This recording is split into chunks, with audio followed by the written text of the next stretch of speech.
What's up, my people, and welcome to the channel. My name is Diamond. If you've seen my video, the 10 things every car buyer need to know, you should be feeling confident in going and purchasing your next vehicle. But I want to make sure you don't get ripped off. So I'm going to cover 6 things that you want to avoid, 6 rip-off fees that you want to avoid paying, because you don't want to spend $20,000 on a $14,000 car. And that's what we're about to help you avoid. If you get value out of this video, click the like button. And if you like what you're hearing, click the subscribe button so that you can join the community. The first fee you want to avoid is the reconditioning fee or the vehicle prep fee. This is the fee where they charge you to get the car ready to sell. So somebody trade in their old car and they're going to charge you to vacuum it and wash it and get it ready.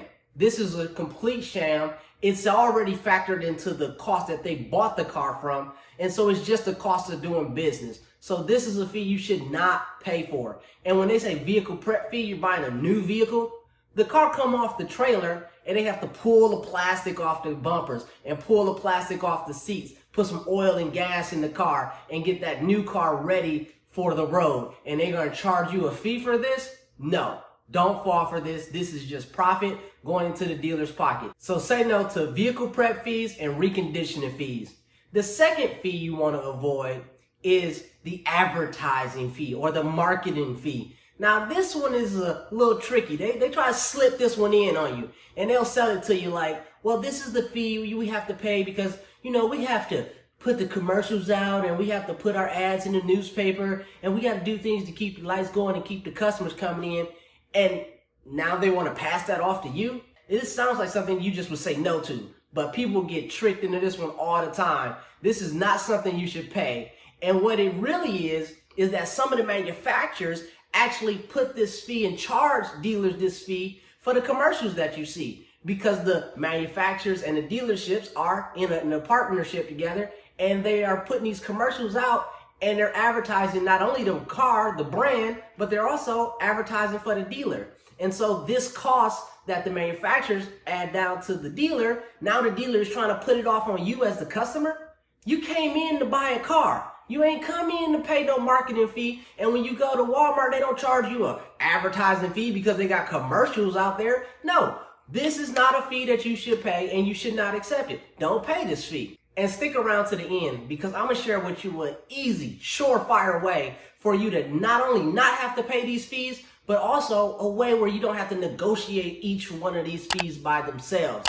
So stick around to the end. The third fee you want to avoid is the market adjustment fee. And this is big right now because the supply of cars, both in the new market, which is trickling over into the used market, because the supply is low right now, this is something we're starting to see.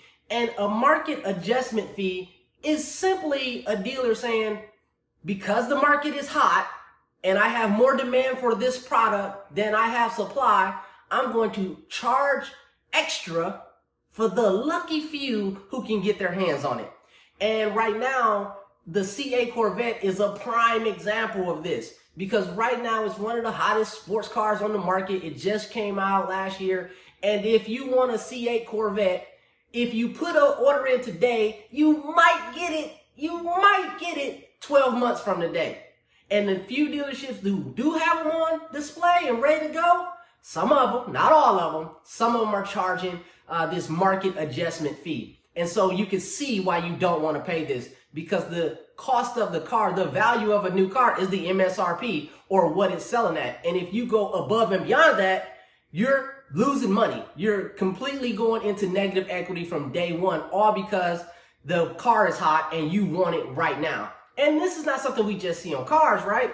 We saw it on the PS5 when it came out. And there I go back to 2020 and talk about the tissue shortfall. Every time there is a supply and demand issue, you see market adjustments. But when you buy a car, you want to avoid this because it's just you losing money and it's 100% profit for the dealer. Don't do this. Go out and find a dealer who is not going to charge you that market adjustment fee. And a tip for that is go out and find the #1 dealer for whatever brand or model that you're looking for. And you will find normally that dealer, they're just going to sell you the car at the price. The fourth fee you want to avoid is the extras, the things they add on without your request. And this got me when I was buying my truck. And if you know my story, you know I bought a brand new truck, went through a lot to get it paid off, made a video on that. When I bought that truck, they had the window sticker from the manufacturer showing all the options and the cost and everything. But next to that was another sticker. And this sticker was from the dealer. And when I looked at it, I'm like, what is this extra stuff? It showed premium tint, $3.99. Maintenance for life, which include door edge guards, tough coat interior protectant, a tough coat warranty, and oil changes and tire rotations for life. And that was $9.95. And they added that right into the manufacturer's MSRP, and they was advertising, this is the price of the car.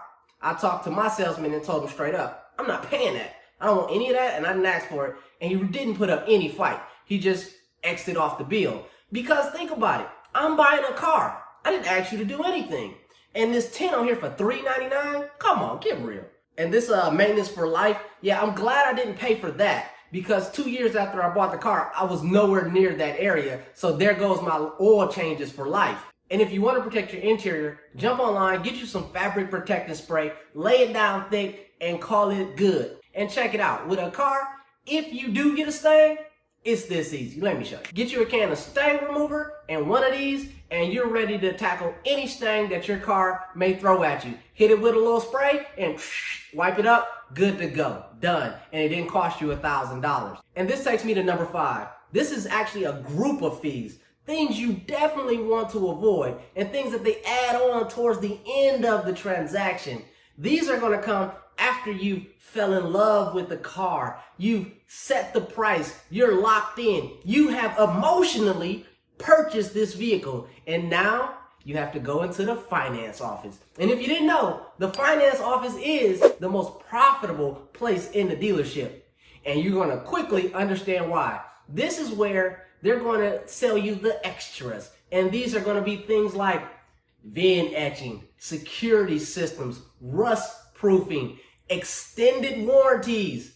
And this can add hundreds, if not thousands of dollars into the transaction, into your total cost. Most of this is pure profit for the dealership, but they're going to sell it to you as a way to protect your investment. Because after all, you're spending tens of thousands of dollars and you want it to last a long time. So you have to protect this investment, which is comical because we know that cars are not investments. They're liabilities. They go down in value. We're losing money on it every single day that we own and operate one. But here it is. They're going to convince you that you need to protect this investment. No, don't do this. Do your research. Vin etching. The idea here is that they're going to etch your VIN number into each pane of glass around your car. And if it was stolen, it's going to be easier to recover, or it's going to be harder to part out or sell. But give me a break. Tell me, put it in the comments if you know somebody who was able to recover their car because the VIN was etched into the glass. Don't worry, I won't wait. Paint protection. Paint protection is done by washing your car on a regular, waxing your car on a regular. You don't have to spend hundreds of dollars or thousands of dollars for some type of protectant. And if you want that, go talk to a detailer and get something that's top of the line, like a ceramic coating, and get that put on your car and get it done by a professional where it's their main job. That is what they do. Do your research and make sure you first need it, 2, you want it, and 3, you're getting the best value. Rust proofing, are you serious? They'll sell you this on a car made out of aluminum and fiberglass in the Nevada desert. What rust are you trying to protect yourself from? And this brings me to extended warranties. A video on fees to avoid and rip-off fees that dealerships charge would not be complete without talking about extended warranties. And I'm not here to discuss whether they're a fraud or whether they're a scam or anything like that. But this is a very tricky one because this one hits home with people. We've all had some type of repair bill, unexpected, just pop up, cost us a lot of money. We don't have it. And so that's in the back of your mind when you're sitting there making this decision. So should you buy the extended warranty? Maybe. There are some things you need to understand and some things you need to know. One, you need to look at what's covered by the manufacturer warranty and what's covered by the extended warranty. What's overlapping the two? And is this extended warranty, is it from the manufacturer or is it from some third-party company? What is going to be the claims process? Where can you get your car fixed? How much is it going to cost you? That is what you want to look at. Not only the upfront cost, but any kind of deductibles that may apply in the future. So you have to do your research. And this is an easy one for dealers to mark up. It's easy profit for them. So you have to do your research and find out if you're getting the best deal. If you decide you want the warranty, then research who's going to give you the best price. And here's a pro tip.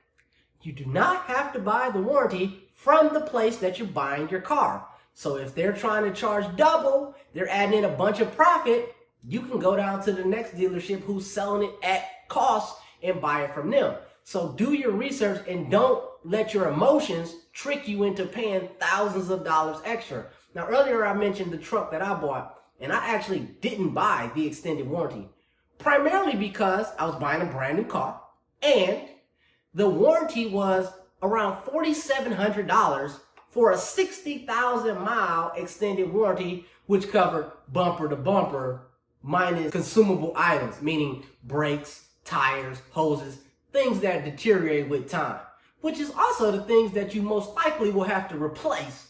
But I didn't buy it because it was $4,700. Wow. I'm not spending that kind of money on this. And it was 60,000 miles.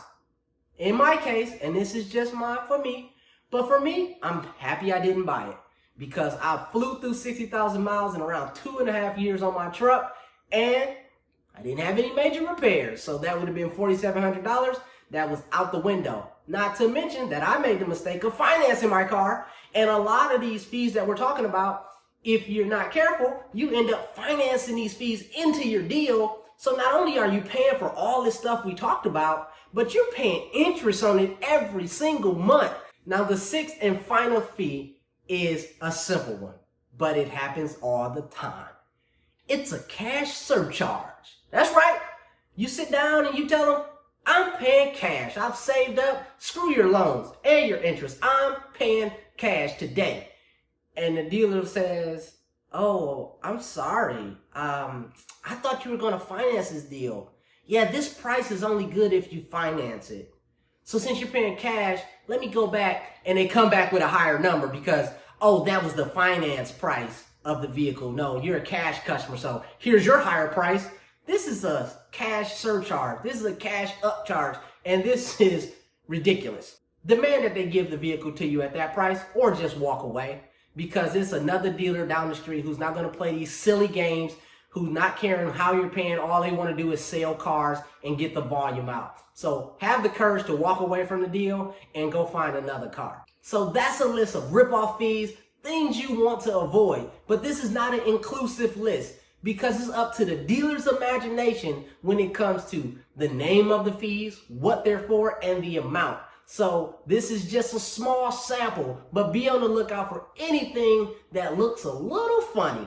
Now, earlier I told you I was going to tell you how to avoid having to pay these fees, and also how you can avoid having to negotiate each one of these fees out of your deal. And it's a very straightforward process. When you're going to buy a car, same thing that I did. I only negotiate one price. I'm only talking one price with you. I want to know, what is my out the door? Here is what I'm willing to pay. Now, can you make that happen? And that is my out the door price. And when you set this price, you want to do your research. Know what the car is worth, what the invoice is, what a good price is, and you can figure out how much taxes is going to be involved. You know what you need to pay. So put all that together and you come up with a number before you go to the dealership that you're comfortable with. Or it's a realistic number, but it's a good price and you feel comfortable with it. And that is the price that you negotiate off of, point blank, period. And that way they can have all these fees and things they want to throw in at you. That's fine. Because as long as I get the price that I'm going to pay, which I know it ain't a lot of room for y'all to add in a bunch of extras, as long as I pay what I'm comfortable with, y'all do whatever y'all want to do with the other side.